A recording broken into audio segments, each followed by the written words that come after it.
Welcome to 5 Star Weekly. It's the first episode of 2021, and we've been away a long time. We appreciate your patience, but we have a lot to catch up on, so let's get right into it.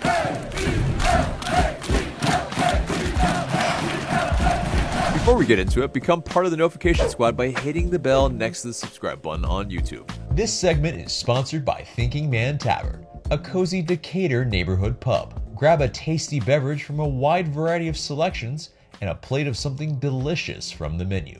To go, check out Thinking Man Tavern. First off, I want to thank everyone from the bottom of my heart for the well wishes and the condolences during this difficult time. I can't thank everyone enough for the support for Corey's Memorial Fund, and really, it's just really heartfelt how much it means to me and to the rest of this crew. Also, special shout out to Tanner for setting up that memorial fund. But it really, I think, exemplifies that this Five Stripe fam isn't just a saying. You guys are a true community, and you guys have been there for us. And really, I just cannot thank you guys enough. You guys are amazing. You guys have propped us up during these really, really difficult times, like I said, and we really want to thank you for your patience.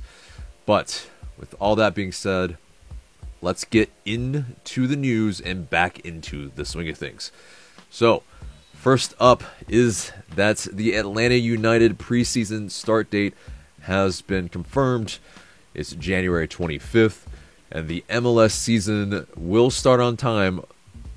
I think whether the CBA has anything to do with that is another thing altogether. But MLS has proposed a deal to the MLS Players Association that includes no pay cuts in 2021, but it would extend the current CBA through 2027, according to The Athletic's Sam Stejskal. Very quickly, we don't need to dwell on this too far because the proposals, they're coming this week. Whether they actually get ratified could come next week. But what's your confidence in this, Mark? Ooh, confidence? 50%. I mean, I think that they'll get it done by the time the season begins, whether it's like pushing up until, 2 weeks before the season starts or whatever. Definitely, I think the most significant update from that is that they're not going to ask for a pay cut. So, I personally, just as a fan, I hope the league sticks to their word on that. And, I hope that they can get a deal done that's fair for everybody. And, I hope that we can get a season at least started on time. Right. It'd be a drastic change from 2020. And so if we can get that right, where we start the season on time, but if we don't have a long layoff because of COVID, that would be fantastic. But let's move on quickly then to our new head coach / manager, Gabriel Heinze. He's officially been announced in the time that we were away, and his expected arrival date is somewhere around this time right now, as some of the players are getting back already. Anton Walkes kind of already posted on his IG story that he's already back to the training grounds. But in terms of Heinze on taking the job, he said that, quote, "The process started months ago when I was in touch with Carlos and Darren. One of the important things about the process was the respect I saw from both parties. I asked for time to analyze the proposal, and they allowed me to do that." Which kind of makes sense in kind of how long it took a little bit. It seemed like, there weren't really a ton of rumors in terms of head coach. But it definitely, I think in a lot of regards, it seemed like things were happening behind the scenes because it just couldn't be that quiet. And nothing happened, and so it seemed like, or not seemed like, but it definitely. They showed a video where Darren and Carlos went down to Argentina, visited him. They had to go through a ton of special requests with the government and protocols, but they were able to meet with him. Their first meeting with Heinze was a little bit like a witness protection, where it was just all shadows. But it was, I think, very interesting, to see how much work they had to do to get their man. And, also, Hainsey talked about the current roster. He said he saw a young team, but a team with a great will. There are areas where we think we can improve, and those offers are on the table. And that's obviously kind of permeated with the amount of transfer rumors that we've had this past week and recently. It's definitely picked up. Silly season is definitely in full swing. But let's get into what Gabriel Hainsey can bring to Atlanta United. I mean, from what we've gathered, I think he's a coach that, even though he is very young in his kind of coaching career, he is a Marcelo Bielsa disciple. That's indisputable. And with that brings pressing, counter-pressing, with high pressing, for sure. A big part of that. A fluid attacking system and less of a rigid positional system that you may have seen from Frank de Boer. And then he obviously, with a lot of the videos that have been put out, as well as, kind of the kind of supplemental materials that are out there, he not only puts a ton of work behind the scenes, but he's good with young talents, and he loves to bring them up. And he is that type of head coach that can really, make an underperforming roster overperform. And that's something that's very key here, because it may have seemed like we maybe underperformed in 2020, even though, we did almost clean house a little bit as well, with a lot of key players that were, maybe not adequately replaced. But the fact that Hainsey could see some potential in there, and through that was, wanting to actually take this job, and also, his contract is for 2 years, so that is to be noted. It's fairly short. It's very Tata Martino-esque. And, that's pretty much, it means he's got to, kind of really hit the ground rolling. And, the club has spoken essentially about how they want to bring it back to the 2017 type of style. And definitely in terms of the momentum, the pretty much starting anew, like launching a relaunch of Atlanta United, because of just pretty much how bad of a taste it really left in a lot of fans' mouth, for sure, of 2020. But what else do you think in terms of Hainsey, what he brings to the table? Yeah, so I mean, obviously it's been put out there ad nauseum that he is a Bielsa disciple, and of course Tata Martino, who we are very familiar with, is a Bielsa disciple as well. But Felipe Cardenas, I think, did a good article on Bielsa when he was announced, and Hainsey when he was announced. And Hainsey, according to him, his managerial style and how his teams play is most closely aligned with Bielsa out of all of his so-called disciples. So that's interesting. Like if you watch Premier League football, if you're familiar with watching, they definitely have a distinct brand. Lots of fluid movement, lots of pressing.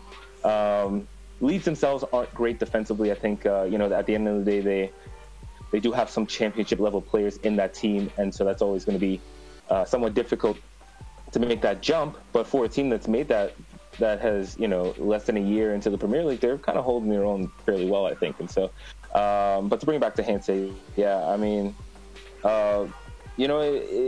it seems like he ticks the boxes in terms of what Atlanta United would look for in a manager, especially post De Boer. You do like to hear that there was a thorough process, and so I guess honestly you got to give credit to Carlos and Darren for keeping a tight lid, even though fans like myself were frustrated.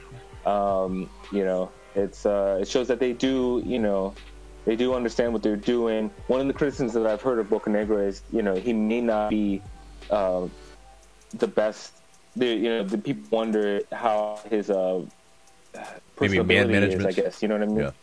Yeah, sort of degree. You know what I mean? Like, yeah, handling that sort of thing. But he seems to have done it well. You know, like Hansa seems pretty satisfied with the process.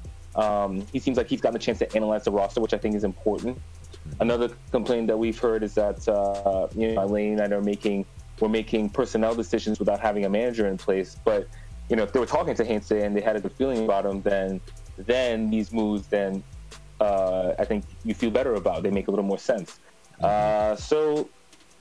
I think there obviously has to be a lot of work done with the roster to really, have a good sense of what to expect in 2021. But so far, so good. Yeah.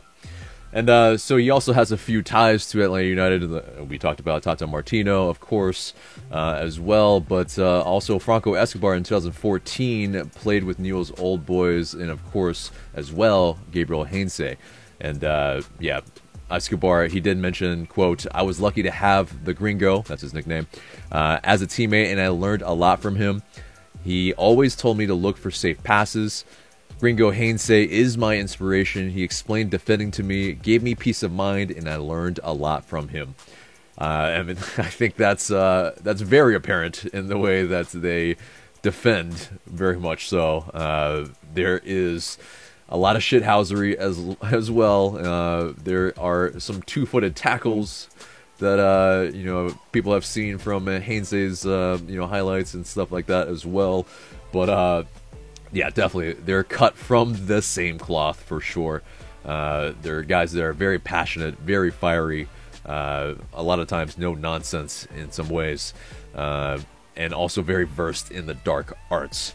But we also need to, I think, talk about, I think him at Vélez Sarsfield, his former club. He was able to really, I think, kind of pull them up from relegation fodder to a team that was kind of fighting for the top places in their division. And that's, in no small part to the way he plays, his attacking style, his, very exciting style of play that I think a lot of Atlanta United fans will thoroughly enjoy, and I think maybe a lot of neutrals from around the league in terms of fans, I think will appreciate what he will be bringing, and hopefully Heinze will maybe help us win a couple of titles in the time, and then right off into the sunset, moving on to Europe, where he no doubt wants to coach, and he is a storied actual player in Europe as well, having played for the likes of Man U, for Real Madrid, for Marseille, for PSG. He's a guy that maybe doesn't stay at places very long, but he definitely has a pedigree, and definitely Tanner is lauding this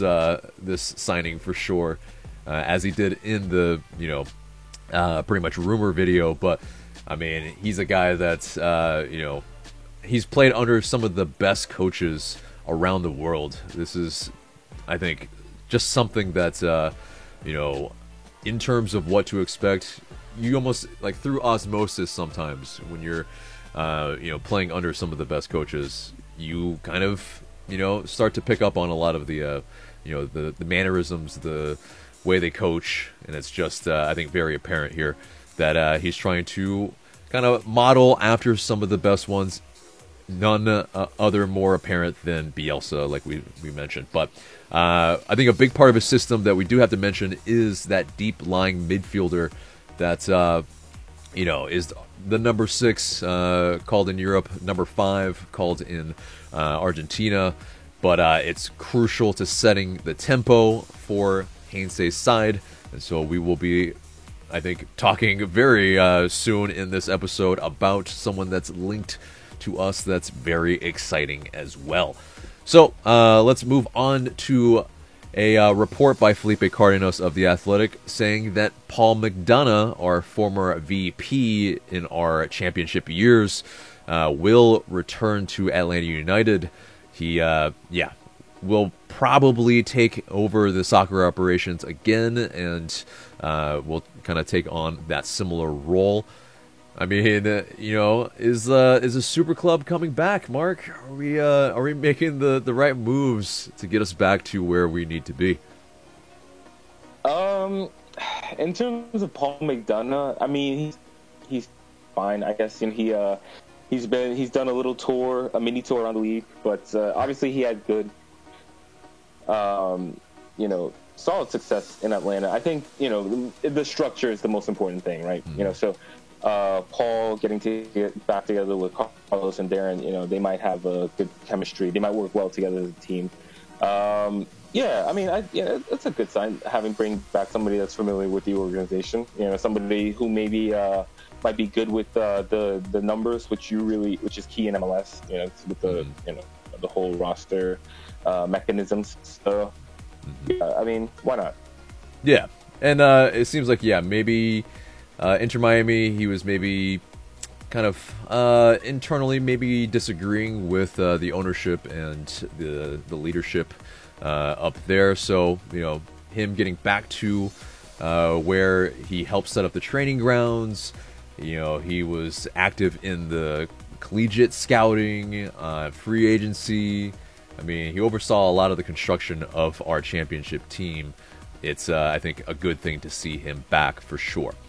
So let's move on to we never really got to talk about it, but pretty much our 1-0 win against Club America. It's obviously too little too late. We were knocked out of the Champions League, but it was great to see Jackson Conway with a debut goal, and he just had only one touch, but it was a good touch. It was a great header, and a great assist by George Bello. I think, we saw some, I think, really, really good things from the team here that, I think bodes well for kind of relinquishing the reins from Stephen Glass to Gabriel Heinze.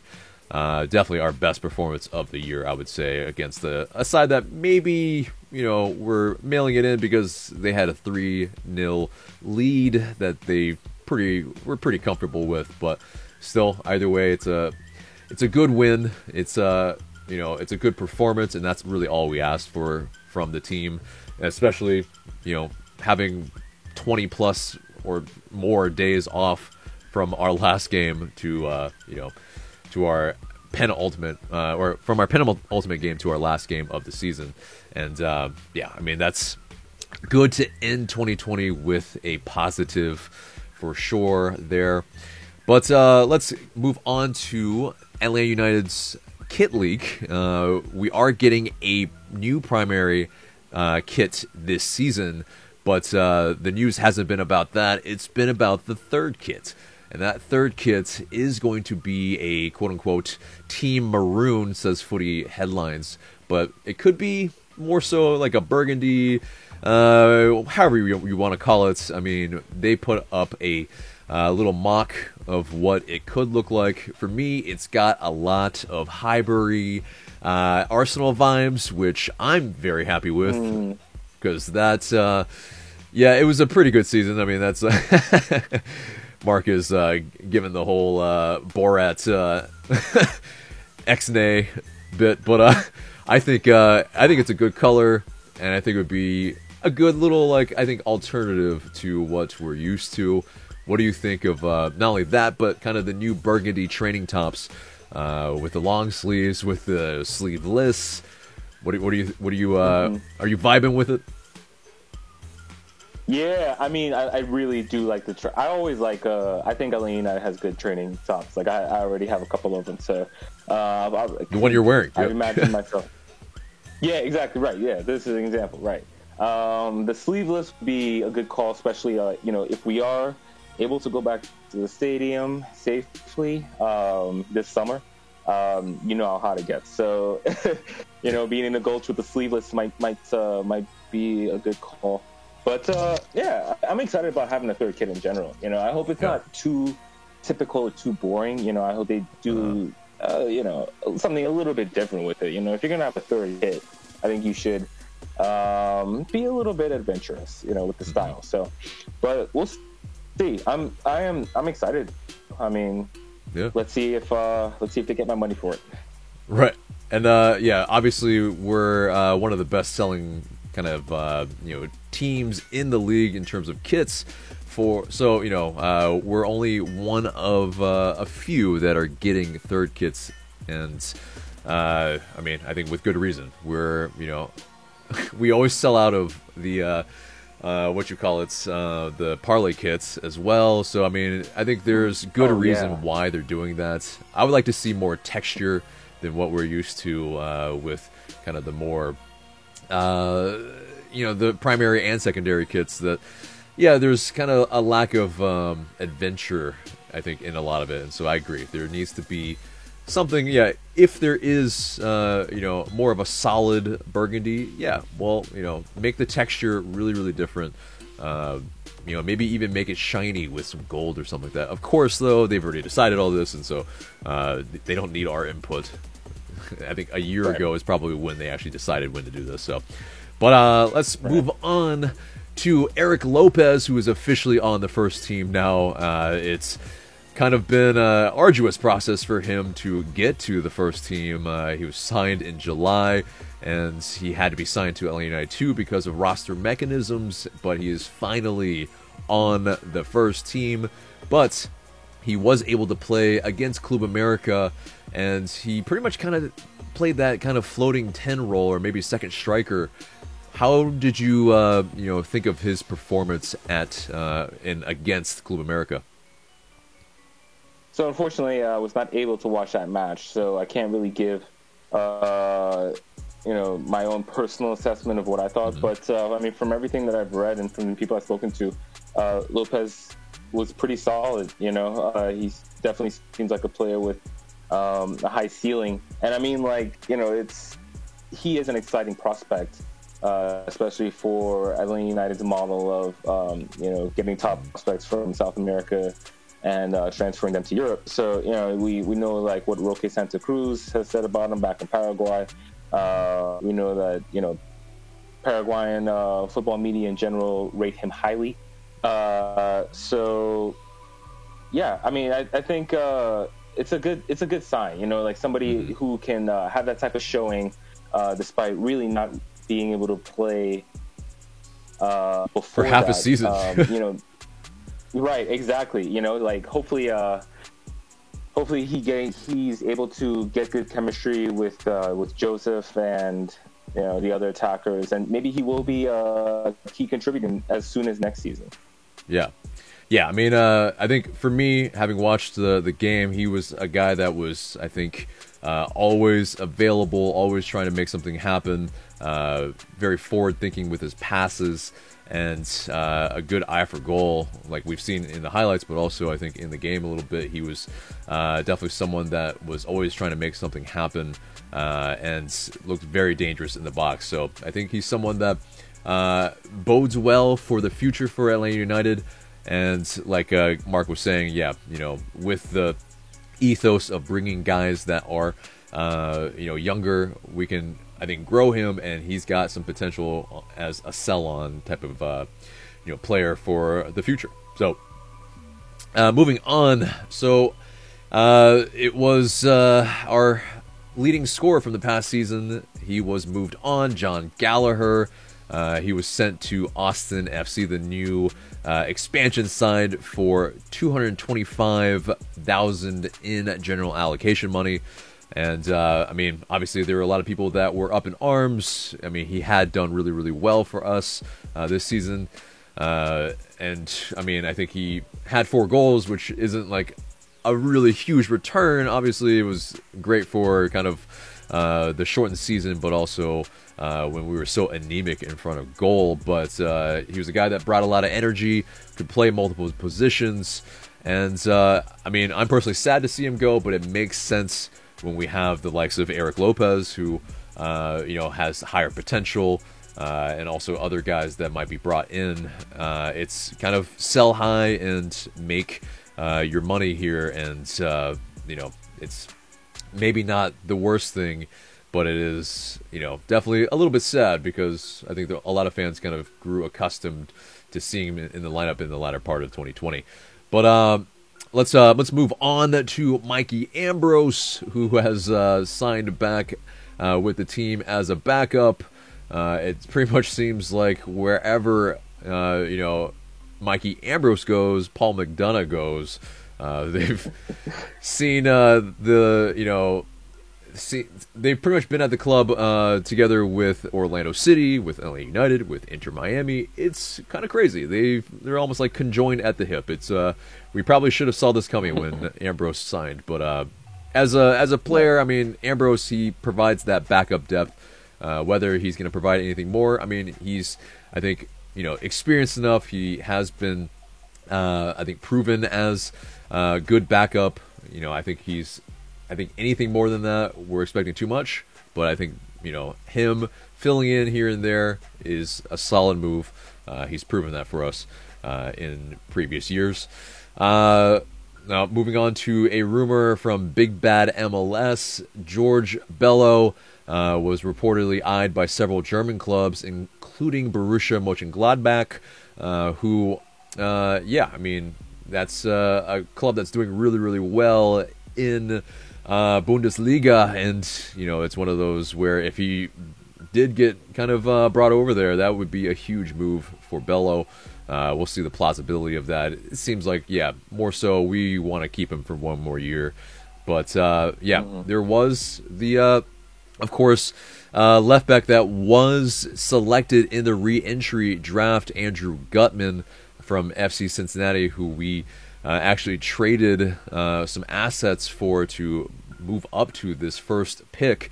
But it seems like rumors are that he might be flipped. But as of now, he still isn't an official LA United player.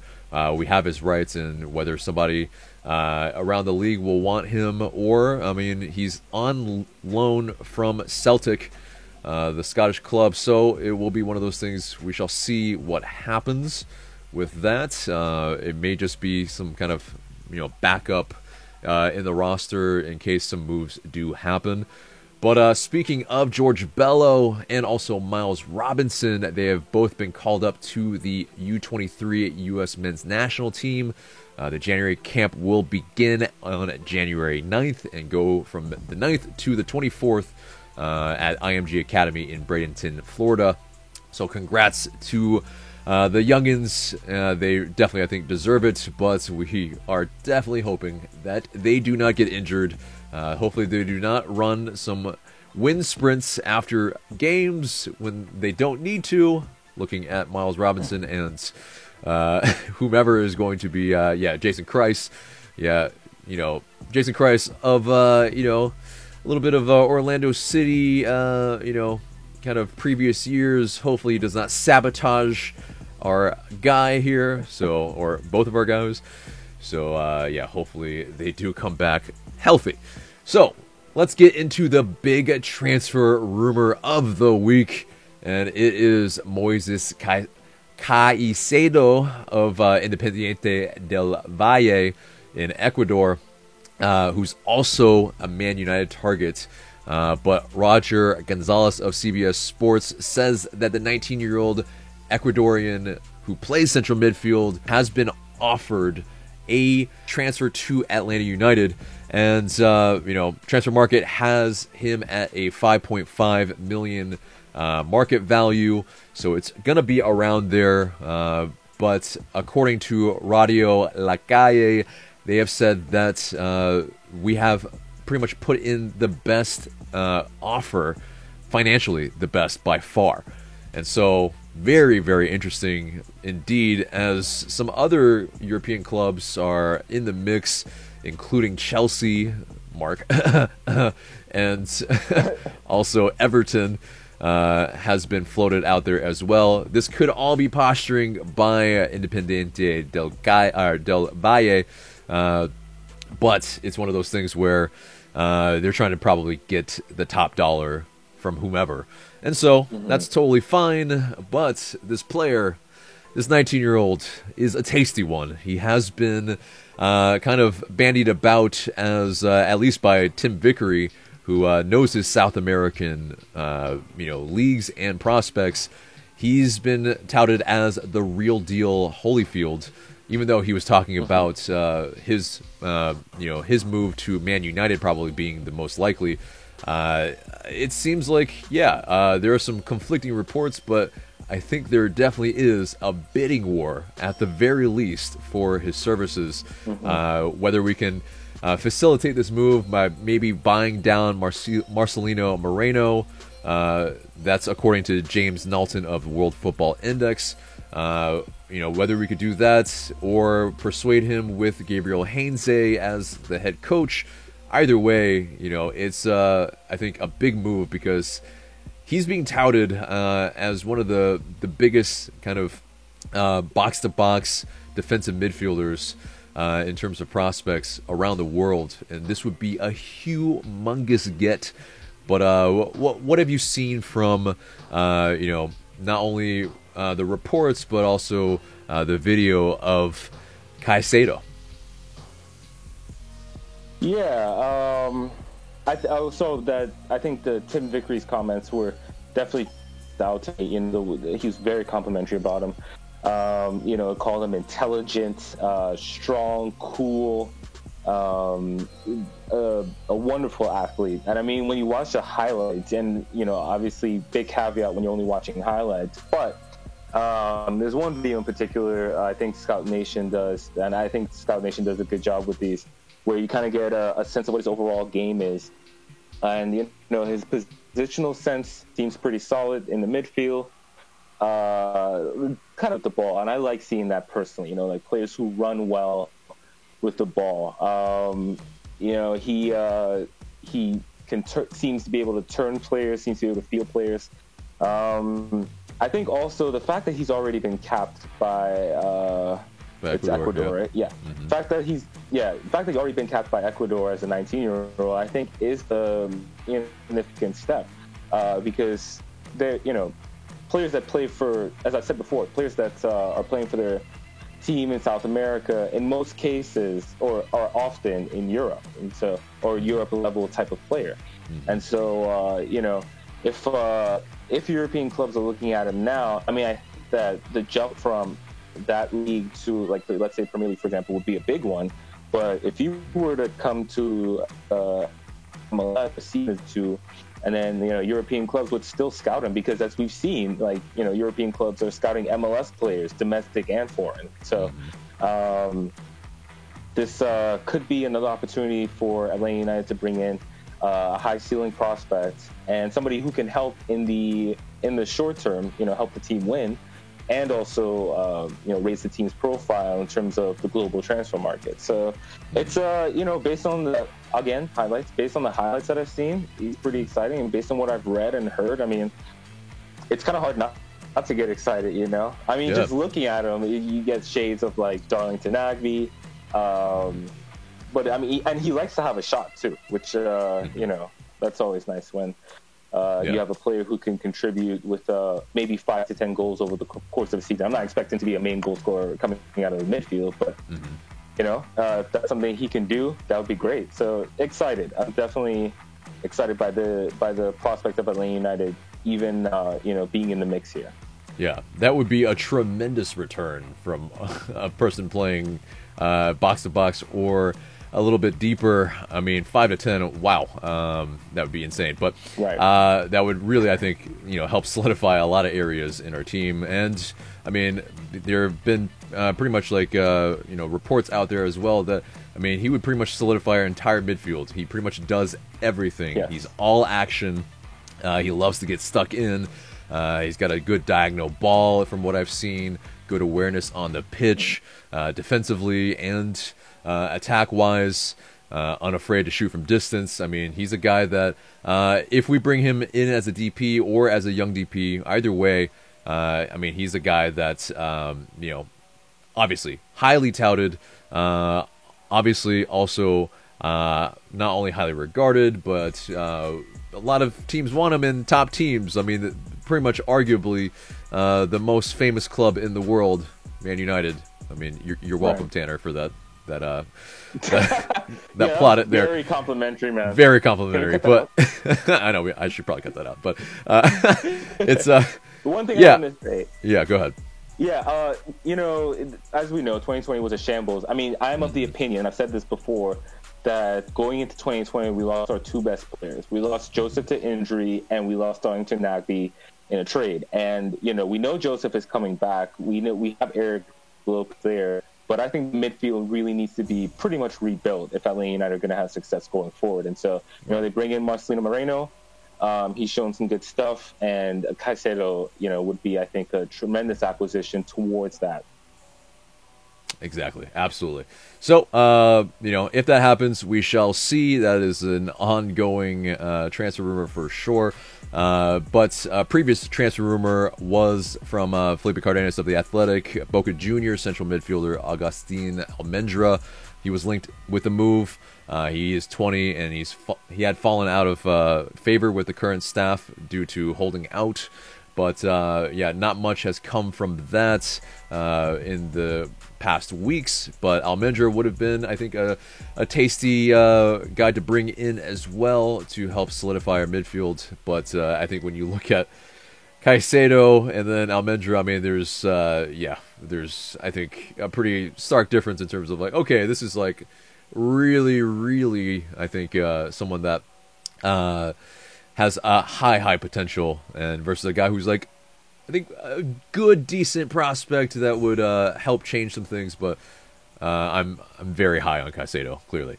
But let's move on to another transfer rumor. Aberdeen FC's Ronald Hernandez, a fullback, reportedly was at least saying that he would be signing this week to a 4-year contract with LA United, and that was according to Mario Alberto Sanchez. But the 23-year-old, he would be possibly arriving this week in the second week, but we shall see. It seems like a little bit strange to sign a 4-year contract for a right back when we do have Franco Escobar. And, of course, Brooks Lennon has played fullback as well.